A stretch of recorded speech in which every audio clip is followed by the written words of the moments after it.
কি কাজ করো? হ্যাঁ, কখন থেকে একটা কাজ দিয়ে রাখছে, ওখানে খালি 2 মিনিটের আগে কাজ করার কথা, 1 ঘন্টা ধরে খালি খালি নমু নমু করতেছে। আচ্ছা ম্যাডাম, আমরাও তো মানুষ নাকি? আমরা এই চুপ থাকো। তোমরা জামাই বা দুইজনে ফাঁকিবাজ।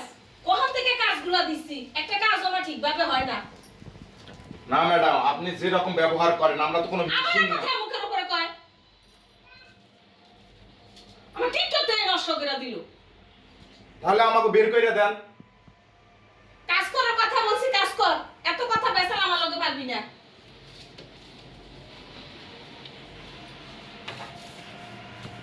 ম্যাডাম শোনেন, আবার দেখছো আমি একটা টিকটক বানাইতেছি, আবার বারোটা ডুয়াই দিল। এই, আমি কি তোমার লাগে টিকটকটা বানাইতে পারবো না ঠিকভাবে? তুমি কি শুরু করছো? আচ্ছা ম্যাডাম, এই যে সকাল রাত পর থেকে আমরা দুইটা মানুষ, গোটাটা বাড়ি, সমস্ত কাজ কাম সব কিছুই আমরা করি, করার পরেও তারপর আপনার মন পাই না কি? তাই কইতেছ না? হ্যাঁ, তাহলে আমরা তো আর কোনো মিশিং না। আপনার বাড়ির প্রত্যেকটা ধোয়া মানজা পরিষ্কার করা, কাপড় কাচা হে করা। আমি কি বাসার মালিক নাকি ওরা দুইজন বাসার মালিক? না ম্যাডাম, আপনার সাথে তো আমরা বেয়াদবি করি না, কিন্তু আপনি দিন আমি বেতন দিয়ে লোক আছি, কাজের লোক, আমি ওনার কাছে বলে কফিয়ত দিমু কি? এগুলা বাসাটার মধ্যে আমার কৈফিয়ত না। আমরা তুমি যেমন ফাঁকিবাজ, তোমার বউটা আরো ফাঁকিবাজ। সেজন্য ওখান থেকে তোমার বউর আমি কাজ দিছি, একটা কাজও কিন্তু তোমার বউ করে নাই। আর তুমি আইছো আবার আমার সাথে ঝগড়া করতে না? ঝগড়া করতে না ম্যাডাম, আমরা 10-12 বছর থেকে আপনার বাসায় কাজ করতেছি। আপনি প্রতিনিয়ত আমাদের সাথে এরকম করতেই থাকেন। আমরা আমি কাজের টাকা লোক। দেই না? টাকা নি নেওয়ার সময় তো কস করে টাকা নি নাও।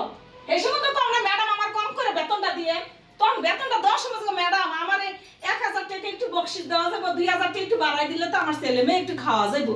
এইগুলো ডায়লগগুলো তো বাড়াইয়া দাও। ম্যাডাম আমরা তো কত কাজ করি, সারা বছর কাজ করি, ওটা কি ঈদ বোনাস দেওয়া যায় না? ঈদ বোনাস আমার কাছে চাওয়া লাগবে, আমি সেইটা দেওয়ার পরেও তোমরা আমার তাহলে কাছে আপনি দেই। তুলনা দিতেছেন কিসের জন্য? শোনো, তোমরা চুপ থাকো তো, তোমরা বেশি নাটক করো দুইজন। তোমরা আচ্ছা, যখন ঠিক আছে ম্যাডাম, ঠিক আছে। না ফোন করো ম্যাডামের সাথে কাজ করো, কাজ করো। কাজ রাইছে সারাক্ষণ একটা আমি কাজ করানোর মধ্যে একটা পর একটা ফাঁকিবাজ, কোনো কাজের মধ্যে কোনো ঠন। শোনো, ওঠো। আমরাও তো মানুষ, আমরা তো মানুষ না? হ্যাঁ। এই যতদিন এই বাড়িতে থাকি, এই যদি স্যারে থাকে তো ম্যাডাম কিচ্ছু করে না। আর যদি স্যার যখন বিদেশের বাইরে যায় কাজের খাতিরে, তখন এই ম্যাডাম আমাদের সাথে এইরকম অত্যাচার করে। এরকম অত্যাচার করে আমরা কতদিন সম্মুখাও? এ বাসাতে থাকা যাবে না। হ্যাঁ, আমরা যখন কাজ করে খামু তখন আমরা অন্য বাসায় কাজ করি, কাজ করব। তাই নয় কি? হ্যাঁ। হ্যাঁ, আজকে আজকে যেকোনো একটা ছোট ব্যবস্থা লোকের করব। বাচ্চা, হ্যাঁ তোর বেতন দেই না? তোরা কাজে ফাঁকি দিয়ে এসব পরামর্শ করতেছিস না? তোর বেতন দেই না? এই ছোট লোকের বাচ্চা, তোরা কি দুধ কলা দিয়ে সাপ পুষাইতাছি? তোদেরকে আগে রান্নাটা দুইজনটা আমি দিয়ে পাঠাইয়া দেই খাওয়ার জন্য। ভালো একদিনও খারাপ খানা দেই না, ভালো খাবার বাদে। তোরা কি পরামর্শ করতেছিস এই জায়গার মধ্যে? হ্যাঁ, ছোট লোকের বাচ্চা, তা আমার বাসায় তোদের কোনো স্থান নাই। সরকে যা। সোহেল, তোমাদের এই অবস্থা কেন? স্যার আপনি আসছেন? হ্যাঁ আমি আসলাম।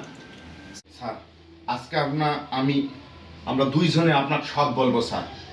স্যার আপনি যতদিন বাইরে থাকেন ম্যাডাম আমাদের সাথে এমন খারাপ ব্যবহার করে স্যার, যা আপনার বলে বোঝাতে পারবো না। কিন্তু বলি নেই কারণ যে দীর্ঘদিন থেকে এই বাসাটায় আসি, আমরা কাজ করতেছি। এই বাসার সমস্ত সংসারের কাজের প্রতি আমাদের একটা মায়া জন্ম নিছে। প্লাস আমরা আপনার মুখ পিক তায়া আমরা কখনো যাই না, কি তাই না? হ্যাঁ। কিন্তু স্যার শোনেন, আমরা দুইজনেই নিয়ত করে ফেলেছি আজ স্যার আজকে যেকোনো একটা ব্যবস্থা করেন, আমরা এই বাসায় থাকবো আমরা আর না। আপনার বাসায় থাকবো না স্যার। আমরা আজকে চলে যাব। আমাদের হিসাব নিকাশ যা পাওনা দেওয়া আছে স্যার দিলে দেন, না দিলেও না দেন। আর কিছুতে আপনার ভাই আর ম্যাডামের অত্যাচার আর কিছুতে সহ্য করতে পারতেছি না স্যার। কি এত বড় কাহিনী হয়ে গেছে? আমি ব্যবসায় ব্যস্ত থাকি দেখে তোমাদের সাথে এরকম হয়ে গেছে? হ্যাঁ স্যার। তোমাদের ম্যাডামকে আমি আজকেই ধরতেছি। না কোথায় স্যার, ম্যাডাম? না স্যার, আমাদের জন্য ম্যাডাম কিছু বলবেন না। না তো তোমরা এভাবে এতদিন অত্যাচার হয়েছে তোমাদের উপরে, আমি কেন ধরবো না এটা? আমি অবশ্যই ধরবো তোমার ম্যাডামকে। আমরা এই ভালোবাসায়, আপনার সংসারের মায়ায় ভালোবাসা, বাচ্চা কাচ্চার মায়ের ভালোবাসা কইরাই বাসায় আছি, টাকার দিক দিয়ে নাই। তাই আমরা দুইজনে আজকে নিয়ত করছি যে আমরা চলে যাবো। আজকে কোনো আমাদের সমস্যা নাই স্যার, আমরা দুইজনে গল্প করতেছি।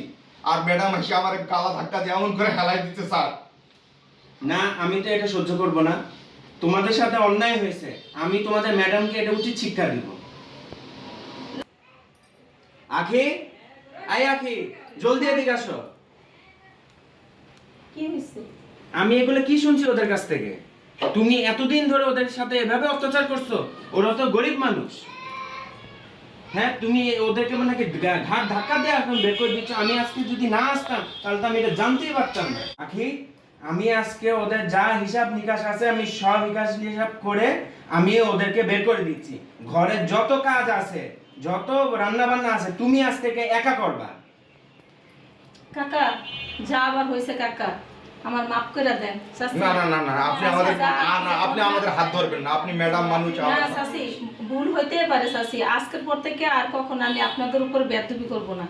আপনারা অনেক বছর ধরে আমার বাসায় কাজ করছেন, সারা জীবন আপনি আমার বাসায় থাকবেন। আপনারা ম্যাডাম, আমাদের কাকা, কাকা আপনি আর কথা কইেন না কাকা, আমার ভুল হইতেই পারে। আপনি মাফ, আপনার মেয়ে যদি হয়তো ভুল করতো মাফ করতেন আচ্ছা না। আচ্ছা আচ্ছা মা, আমাদের মনে কিচ্ছু নেই। আজকের পর থেকে আপনাদেরকে আমি কাজের লোকের মতো চোখে দেখবো না। ঠিক আছে। আপনি আমার কাকার মতো থাকবেন। এই যে চাচিরও আমি চাচির মতো ঠিক আছে দেখবো, ম্যাডাম, ঠিক আছে। আপন চাচির মতো স্যার, দেখবো না। আমরা ম্যাডাম রে কিছু বললেন না, আমাদের মনে কিচ্ছু নেই। আমরা গরিব মানুষ, কাজ করে খাওয়া লাগবো।